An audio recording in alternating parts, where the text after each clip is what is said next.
Hello again and welcome to Check My Rack. Last time in the episode number 5 I announced that there will be many pistols coming. You maybe remember the P226 and so since then some time has passed, and where are these pistols? So here we come. As announced previously, we will be doing the Hi-Capa now. So I have two Hi-Capas to present you, and obviously they run on HPA. This is a new conversion that I developed. This time is for the TM Hi-Capa type pistols, and it will fit to all the Hi-Capa counterparts from all the other brands. Yeah, so if this is WE or any other, if it is Hi-Capa, it will be fine. And basically the topic of this conversion is extremely similar to the topic of the P226 I had in my hands just a minute ago, because basically it's the same type of conversion, just in a different shape and with different mounting points, so that it fits to this design of pistols. In this video, actually, I have to repeat almost everything I said in the previous one, just replace P226 with Hi-Capa or something like that. So I'll try to be quick, and for the people who did not had an interest in the previous video or P226s, I'll just repeat the most important information. So, why to run HPA in your GBB pistols or rifles?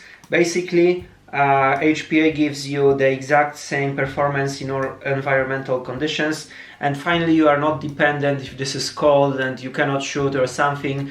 You can shoot even in minus temperatures and the gun behaves the same. So whatever happens, it always works. So how to achieve it? You need to convert the gun, and you can use this type of conversions. Inside of the gun there is a small conversion containing the original valve gasket on the top. There is a hose with QD connector routed out, so when you connect the HPA you can run the pistol normally like you would on green gas, but instead of it, it's powered with HPA. And you use some special 3D printed magazines that fit snugly and nicely into the magwell. The models for these magazines will be available like for all of them, so you can also print these magazines.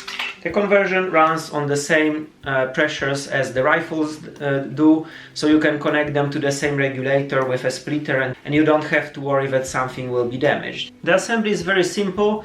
Unlike the P226, this is extremely basic stuff you need to do, so everybody can perform it on his own. Coming back to the magazine is 17 round. It has indication here on the front.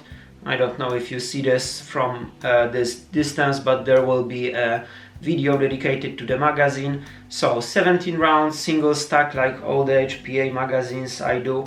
You can say it's not much, but it's limited by one stack feature, and this is the only way to go because of the attachment of the feeding lips on the top. So because they are replaceable, magazine has a benefit because having this capacity, it's extremely light compared to the original magazine.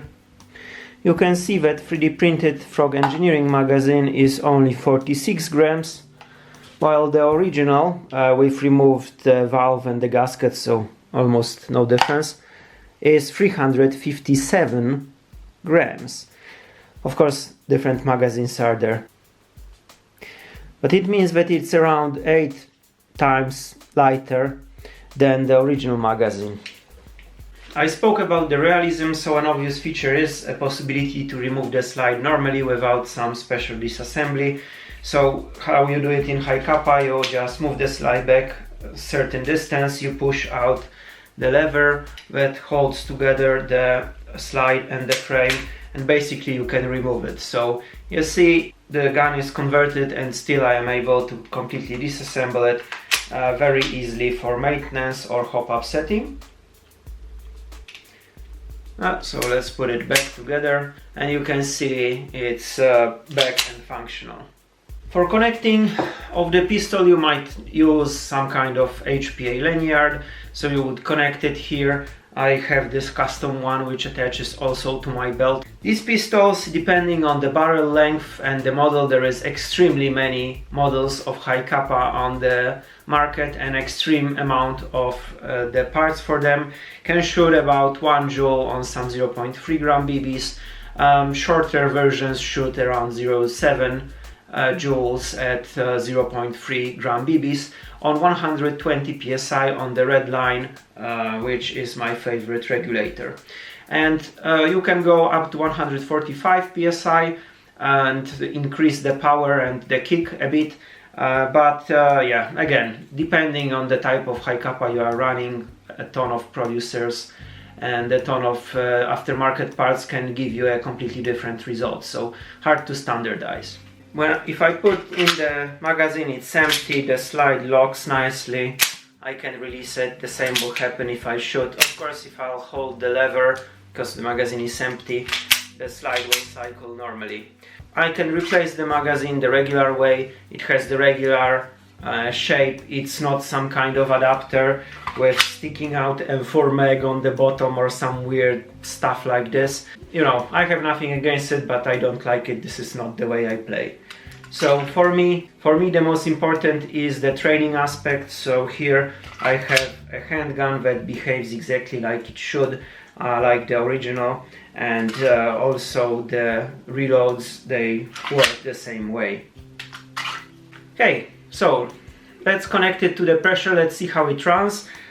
Basically, every time you connect some Frog Engineering conversion to the HPA, you must make sure that the gun was cocked, otherwise it will shoot. So for a pistol, to pull back the slide theoretically is cocked. If you want to be more certain about this, you can lock the slide in the rear position, that's also fine.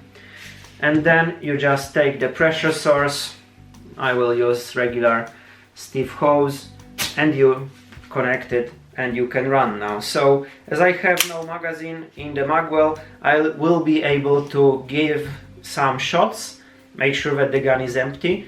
Let's try it. Yeah. Okay, and if I put in the magazine and I pull the trigger, the locking of the slide works normally. I can release it, I can shoot again, release it, shoot again, and so on and so on. So you see that the gun is basically functional.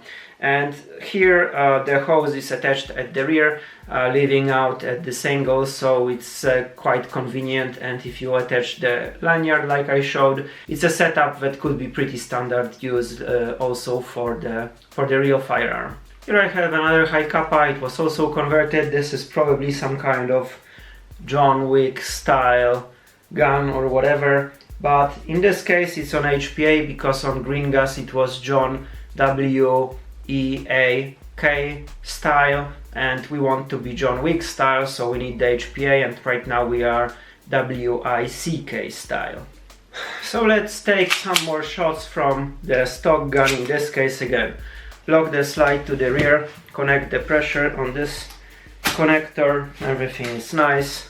Let's pick the gun up. So without the magazine, I throw the magazine in, I hold the lever so that the slide would not lock, and let's do a couple shots. Nothing surprising, and without holding the slide lock lever.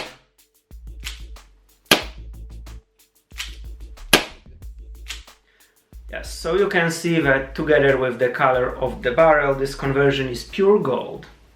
And I believe this is it for the Hi-Capa. So the conversions are ready, they are functional as you see. In next videos I will be publishing the magazine models plus the assembly instruction for them and the assembly manual to this pistol. I already said it once at the very beginning of this video that unlike the P226, assembly of the Hi-Capa is kind of easy. I have no doubt that everybody can perform it. So stay tuned for upcoming videos, there will be some shooting and there will be those manuals. Plus we switched the topic to the long-awaited conversions for some of the GBBR rifles that everybody asked for a long time now. This will be soon on the channel after we finish with the publication of these Hi-Capas. And for this reason, subscribe, hit the notification bell, leave me a comment, leave me a review. All the support that you give me is very appreciated. It's very important for me, so the more support I get, the more pistols, rifles and everything will be converted, will be published on the channel. So again, thank you for your attention, and may the power of GBB pistol be with you.